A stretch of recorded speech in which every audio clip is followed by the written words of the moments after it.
O líder do Democratas, Ronaldo Caiado, declarou que o governo do PT quer transferir a crise nacional para os estados ao pressionar o Senado pela unificação do ICMS ainda em 2015.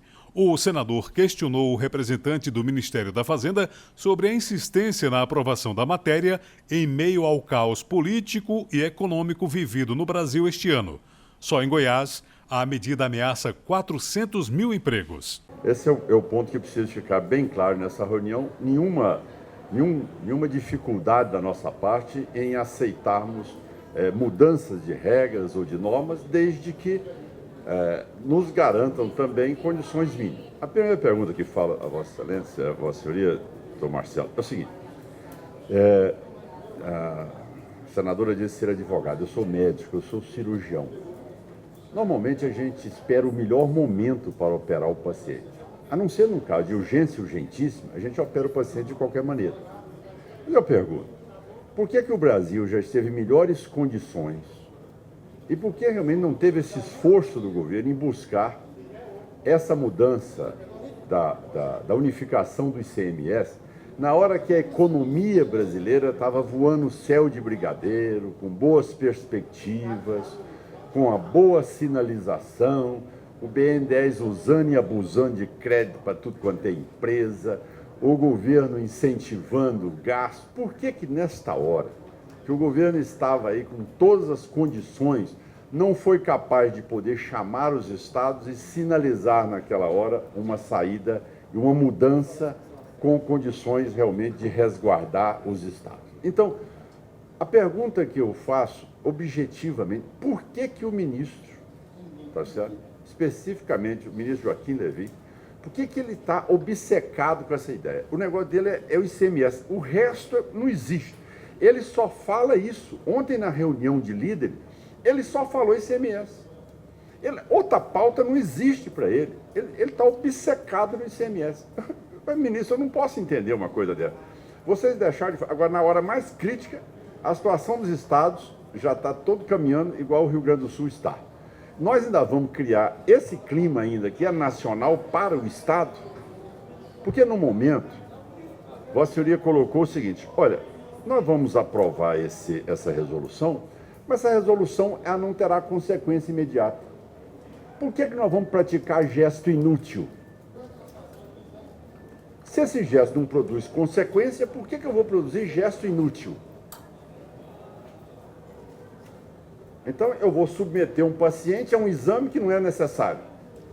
Mas pode ser que amanhã ele tenha um problema e aí eu vou ter... Mas não vai ser resultado, porque o dia que ele tiver o problema, aí o exame já não vai valer para o dia que ele tiver esse problema que ele não tem no dia. Então, por que o gesto inútil? Quando a senadora Simone Tebet reagiu em relação à medida provisória 683, por quê? Porque o acordo foi construído no Congresso. O acordo que seria por emenda constitucional. Qual é a garantia que nós teremos, já que o governo não cumpre o acordo da emenda constitucional e vem com a medida provisória exatamente, especificamente, para esse assunto do fundo para a compensação de ICMS? Então, qual é a garantia que nós temos de que esse PLS, ao ser aprovado, ele não vai ser dado uma divulgação tal, onde o clima de intranquilidade vai disseminar, porque o empresário, ao saber que repatriação, CPMF, esqueça, não passa na casa nem de maneira alguma. Isso aí é matéria vencida. Esqueça CPMF. Isso aí é sonho de verão do ministro Joaquim Levy. Isso não existe, essa hipótese. Isso aí, tá certo? É algo que não tem chance aqui. Então, vamos lá especificamente para a repatriação. Colocou esse dinheiro. Esse dinheiro tem uma capacidade de vir entrada no Brasil para um ano, atendimento dessa situação toda. Depois, como é que os fundos vão sobreviver? Se a fonte é vinculada única e exclusivamente à repatriação. Bom, essa fonte secou, esse fundo não existe mais.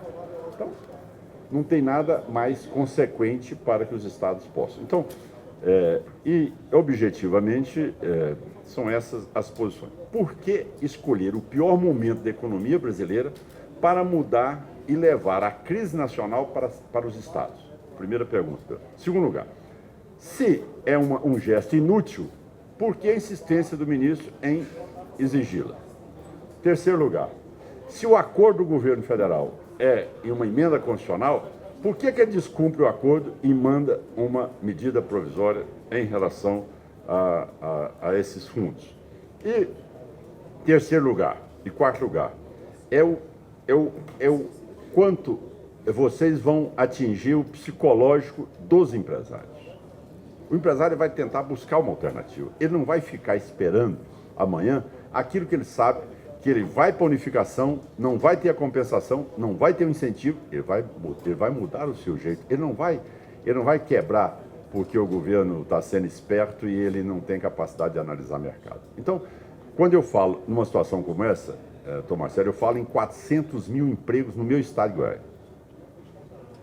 Só Goiás, 400 mil empregos. Tá? E o que todos dizem é o seguinte, olha, pelo menos posso te garantir que uma parcela significativa, a doutora Lourdes aí saberá melhor do que eu, esses aí, sem dúvida nenhuma, vão buscar outras alternativas no mercado nacional. Como nós temos agora uma sessão do Congresso, eu peço desculpas não poder acompanhar a exposição de todos, que foi extremamente didático, mas é que aqui, vocês têm que saber, eu estou aqui, tenho que estar na Comissão de Constituição e Justiça, temos que estar no plenário agora, e a senadora Simone conseguiu aqui, pelo menos, manter o debate até essa hora. Eu quero agradecê-la e me desculpe os demais expositores, mas eu gostaria de voltar aqui às baterias mesmo em cima do doutor Marcelo, com essa função de responder esse fato que eu não consigo entender do Ministério da Fazenda. Obrigado. Antes de conceder a palavra ao doutor Marcelo, eu tenho que fixar um